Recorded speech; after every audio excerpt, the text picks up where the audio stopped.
Hello dear students, अभी तक अपन ने इस चैप्टर में charge, electric current end voltage पढ़ा।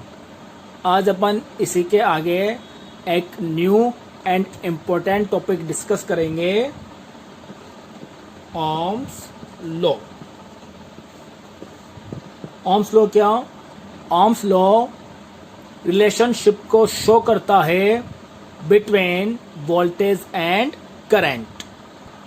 इलेक्ट्रिक करंट क्या? जो चार्ज है, flow of charge per unit time, इसको बोलते हैं अपन इलेक्ट्रिक करंट। बट ये चार्ज फ्लो कब होगा? जब इसमें फोर्स अप्लाई करेंगे। वो फोर्स कौन अप्लाई कर रहा है? इलेक्ट्रोमोटिव फोर्स या फिर वोल्टेज। अब वोल्टेज फोर्स अप्लाई कर रहा है और चार्ज मूव हो रहा है।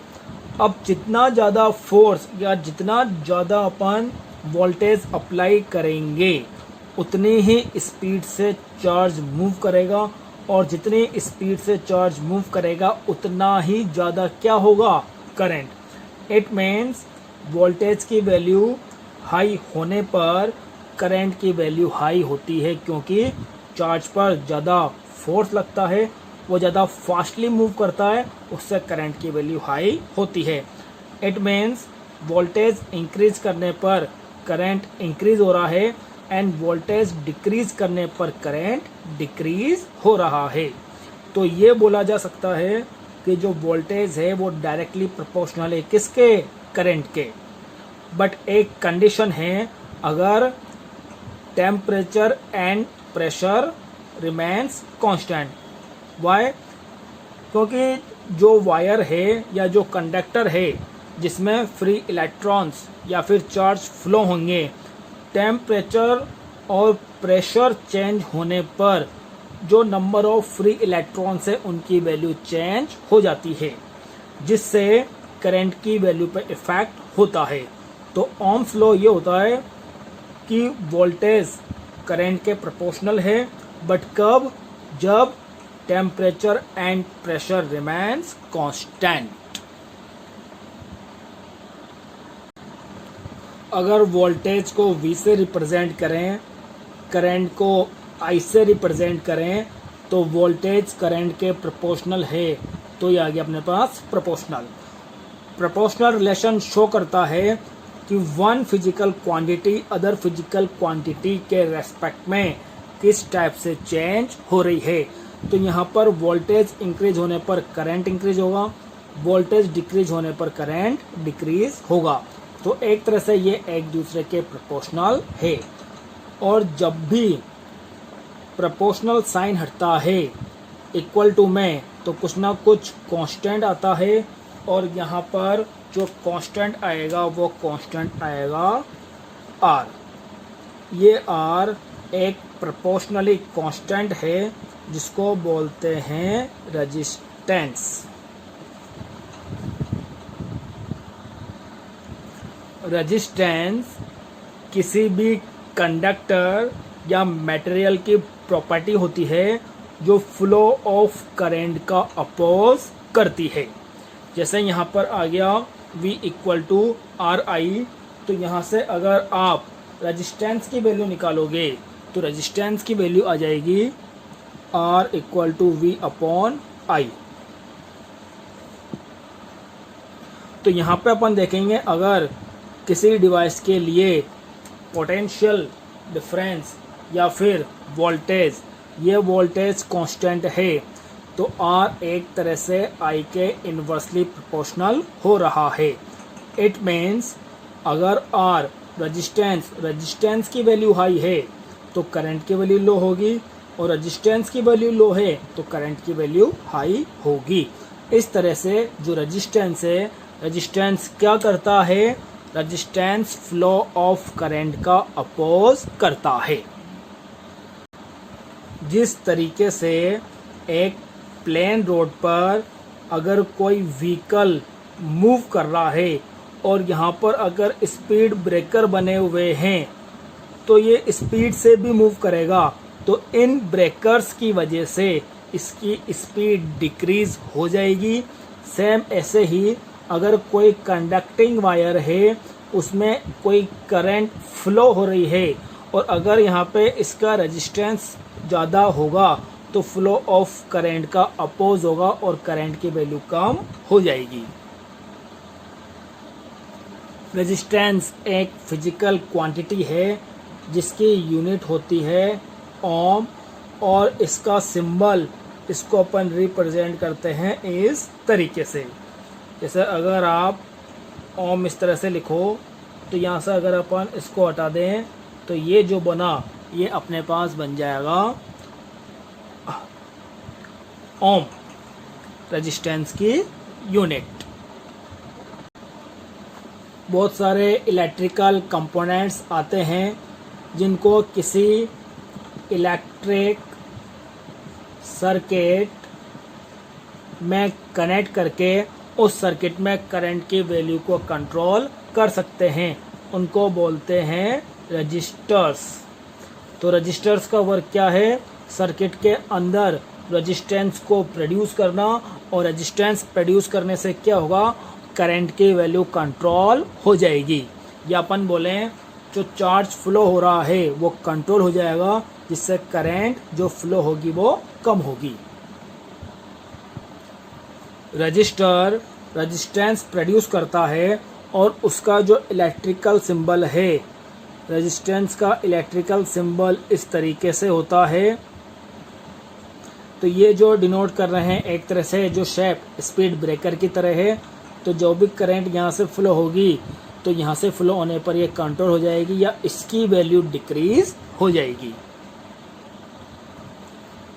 ओम्स लॉ से अपन ने देखा V proportional to I, voltage current के प्रोपोर्शनल है, and V equal to IR and R equal to V upon I। Means voltage increase करने पर करंट इंक्रीज हो रहा है, वोल्टेज डिक्रीज करने पर करंट डिक्रीज हो रहा है। अब अगर वोल्टेज एंड करंट के बीच में ग्राफ ड्रॉ करें तो एक दूसरे के प्रोपोर्शनल है, तो जो ग्राफ आएगा वो ग्राफ आएगा एक straight line.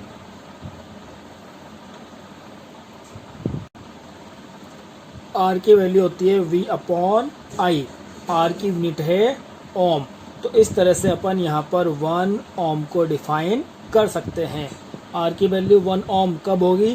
If V equal to 1 volt, I equal to 1 ampere, then R equal to V की जगह 1 वोल्ट, I की जगह 1 एम्पियर, तो ये हो जाएगा 1 upon 1 volt upon ampere equal to 1 ohm. It means 1 volt voltage apply करने पर if 1 ampere current flow through the conductor then resistance of conductor is 1 ohm. 1 volt voltage apply करने पर अगर करंट 1 एम्पियर फ्लो हो तो उस conductor का resistance कितना होगा? 1 ओम। वोल्टेज है, वोल्टेज का इलेक्ट्रिकल सिंबल होता है इस टाइप से, ये अपने पास पॉजिटिव और ये नेगेटिव। पॉजिटिव टर्मिनल कोई भी वोल्टेज है, या अपन बात करें जो वोल्टेज प्रोवाइड कराते हैं, सेल भी, जो सेल है सेल भी वोल्टेज प्रोवाइड कराते हैं। इसमें ये positive means high potential, negative मतलब लो पोटेंशियल। जैसे ये अपने पास एक सेल है, यहाँ पे ये तो हो गया इसका पॉजिटिव पोटेंशियल और ये वाला हो गया अपने पास नेगेटिव पोटेंशियल। ये सेल जो वोल्टेज प्रोवाइड कराएगा वो कराएगा 1.5 वोल्ट, ये आप देख सकते हैं इसमें। ऐसे ही ये जो सॉकेट है यहाँ पे 2 टर्मिनल है, एक हाई पोटेंशियल और एक लो पोटेंशियल। ये थर्ड वाला ग्राउंडिंग का है जो इसी चैप्टर में अपन आगे पढ़ेंगे अर्थिंग में। जो भी हाई पावर अप्लायंस है उनमें अर्थिंग ज़रूरी होती है ताकि शॉर्ट सर्किट ना लगे। High potential and low potential को डिफरेंट डिफरेंट कलर कोडिंग से डिनोट करते हैं। सपोज करो ये वायर है, इसमें 2 कलर है, तो जो रेड वाला है वो हाई पोटेंशियल और जो ब्लैक वाला है वो लो पोटेंशियल। तो इस तरीके से वोल्टेज 2 पोटेंशियल का डिफरेंस होता है, high potential and low potential. अगर हाई पोटेंशियल को अपन V1 से डिनोट करें, लो पोटेंशियल को अपन V2 से डिनोट करें, तो voltage it means potential difference इसको अपन डिनोट करेंगे V1 माइनस V2 से। अगर लो पोटेंशियल 0 ही है तो अपने पास V इक्वल टू हो जाएगा V1। तो अगर एक टर्मिनल का पोटेंशियल 0 है तब तो वो पोटेंशियल होगा। अगर दोनों टर्मिनल में कुछ ना कुछ पोटेंशियल है तो उसमें वोल्टेज होता है पोटेंशियल डिफरेंस। अगर कोई बैटरी है, उसमें लो पोटेंशियल 0 है, हाई पोटेंशियल 5 वोल्ट है, तो इसका वोल्टेज या फिर पोटेंशियल डिफरेंस ये हो जाएगा 5 minus 0 equal to 5 volt. But यदि अपने पास हाई पोटेंशियल 5 वोल्ट है, लो पोटेंशियल 2 वोल्ट है, तो इसका वोल्टेज पोटेंशियल डिफरेंस ये आएगा 5 माइनस 2 इक्वल टू 3 वोल्ट। एक एग्जाम्पल से इस पोटेंशियल डिफरेंस और वोल्टेज को समझते हैं। How much work is done in moving a charge of 5 coulomb from a point of 200 volt to 250 volt. 200 volt low potential, 250 volt high potential.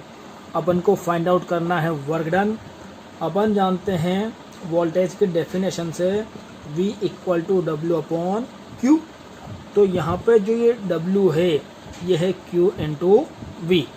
अगर only single potential given होता एक तो value यहाँ put करते थे, बट सिंगल नहीं given, वो अपने पास 200 वोल्ट से 250 वोल्ट में मूव कर रहा है। इट मीन्स ये अपने पास पोटेंशियल डिफरेंस है, तो ये बनेगा अपने पास Q V2 minus V1 and work done हो जाएगा W इक्वल टू Q की वैल्यू कितनी थी 5, V2 250 माइनस 200, तो W equal to 5 into 250 minus 250, तो W equal to 250 joule.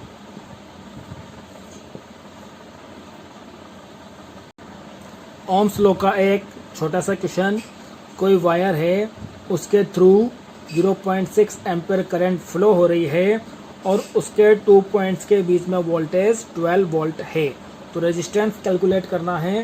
Given है V equal to 12 volt, I equal to 0.6 ampere, R equal to V upon I 12 upon 0.6, तो ये हो जाएगा अपने पास 20 ओम। सेम ऐसे ही नेक्स्ट क्वेश्चन।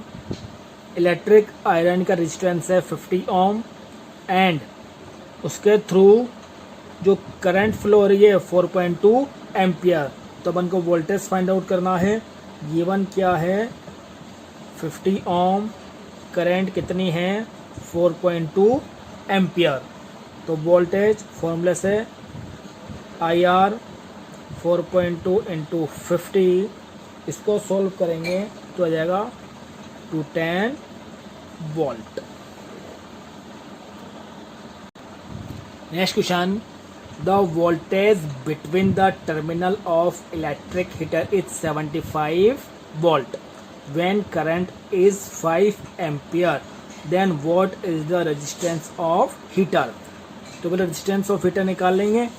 गिवन क्या क्या है, आंसर गिवन है V equal to 75 volt, I equal to 5 ampere and resistance को जाएगा V upon I 75 upon 5 15 ohm. ये उस हीटर का रेजिस्टेंस है और रेजिस्टेंस क्या रहेगा एक तरह से किसी भी एक इक्विपमेंट के लिए वो कांस्टेंट हो गया, आर की वैल्यू आ गई 15 ओम। नेक्स्ट ये पूछ रहा है if voltage is increase to 150 volt, अगर वोल्टेज की वैल्यू अब 150 वोल्ट बढ़ा दें, 75 तब कितना हो जाए 150, then what will be the current.